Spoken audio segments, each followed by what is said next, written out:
never slow up, no I don't take shit, I got no... Himself all crossed up through the final left-hander, and he certainly had to back out of it and lost all those. Uriarte up the inside of Pugliese, who gets the switch back there, or does he? No, Uriarte says no way. Call him. I'm just having a look then, David Gonzalez in the Moto3 Junior World Champ. Places. Right now the lead has gone to Giulio Pugliese, the 16-year-old Italian.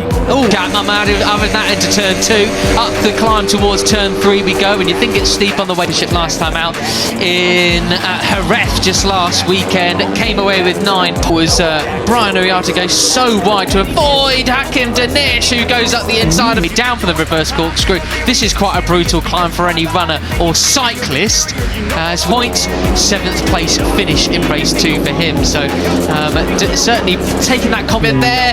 Danish thinking I've got 4 second places. I am not, I'm telling you I'm not. We see, we've got 2 riders down, unfortunately, Joel Pons and Christian Daniel down and out of the confidence from there through to here, as we see Singapong up there ahead of Marco Morelli finishing second again. It is win time for me. Right, okay, and you pointed out the lap time, it was 2 race as well. That's a big shame. Pons was having a better weekend of it. I saw him earlier, he was pretty happy then. So this is the battles for 12th and 13th. So Morelli's 202.8, relatively slow. Well, maybe the guys have realised that. Maybe good. And Christian Daniel down and out as well. And Joel just doesn't have any luck at the moment, does he? As you say, he was doing better this week. Found his feet a little bit, hasn't he? What was he doing last time out?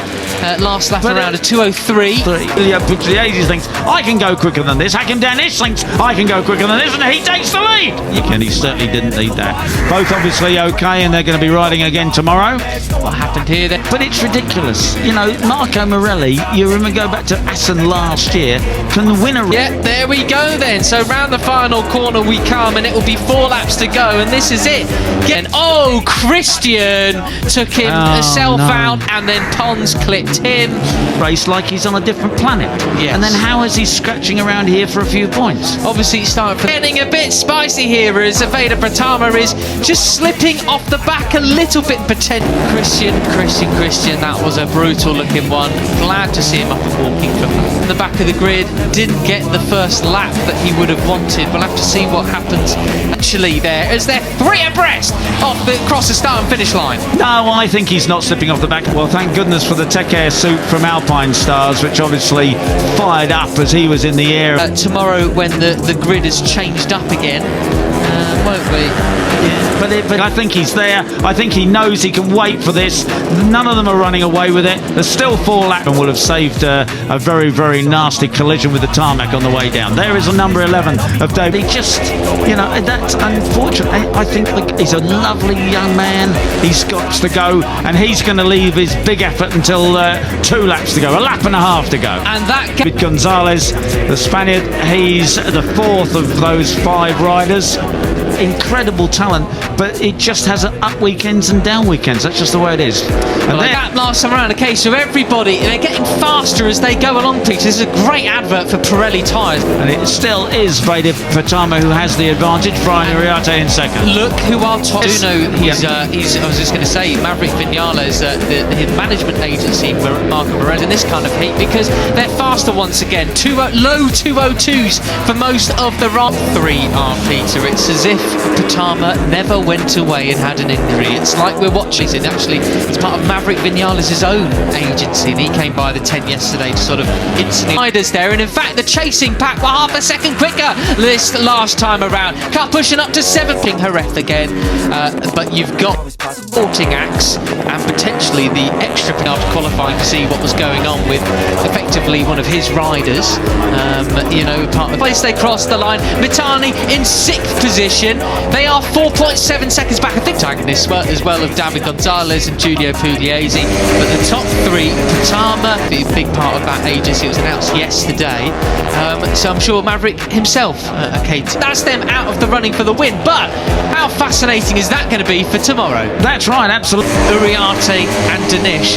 This seems like what it's going to be about this season, Peter. It does. Yeah, factory rider can be helping out with that. Well, that's an interesting point you make, because I know that from the fact that the chasing group can be closing in on these guys. We know these are the guys, in theory. So there's the number 13 pulling out of the slipstream, passing Brian Uriarte. Goes he? No, he doesn't. The Athletes Performance Centre was one of the mental coaches. Works with the fastest guys in Rookies Cup at the moment, but they're being caught by the pack. That shows just how strong Brian Uriarte on the 51 and the orange helmet still has second place, but behind is now Maverick Vinales actually, and he was in Jerez and working with Maverick. So if he can help Maverick, the field is.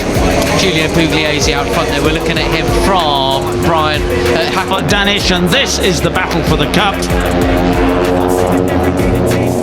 Maybe Maverick can help Marco Morelli on the mental side, because when you're that quick, when you can. Kim Danish looking forward, the forward-facing Callum, the Malaysian, as he goes up here out of the slipstream, the run. Fernandez, of course, is out of it.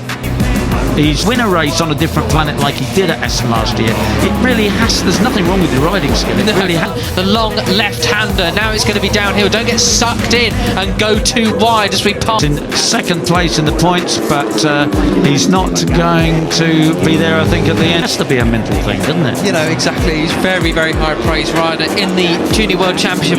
The iconic wall, not just another brick in it. There it is. As we see, they go flick of this one. No. Absolutely not. Let's have a further look down the field then. We've got the likes of Morelli, who is out as well. He sits 9th position. Didn't have a very good Jerez, strictly speaking. Is hit right now, and it's all downhill pretty well from this moment. That's right. They're up into first. Absolutely at the back is now picking up a point. You got the Frenchies, Plump and DaCosta there, 13th and 14th. His best result was 8th place there in race 1. So for this right hander, then back to first for the tight right and the tight left. Singapore is down in just ahead of them, in 12th position. Oh, Morelli just a bit bogged down in confidence perhaps at the moment, you might say. Yeah.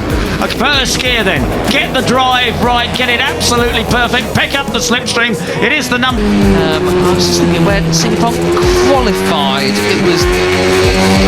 Go back with the leaders then. So this is the leading 5, and we've decided for whatever reason with a 4.6 for 13 of Hakim Danish that has the advantage, but Julio Pugliese is behind, as you say. Fairly far down, but I can't find him on the grid. Oh yes, 23rd. There we go, all the way down. So that's a very second gap that these 5 are going to remain to the end. Now it'll, who has an advantage? Perhaps you were right. Veda's having a little bit of trouble staying with them. Perhaps he feels his tyres have gone off. Very decent ride so far from him, as well as Mitani in 8th as well. Agostinelli, the Vietnamese, got something extra. Obviously, Veda Prtama doesn't know the track quite as well. When they gave him a nasty surprise a few laps ago, it's Julio Pugliese who takes the advantage.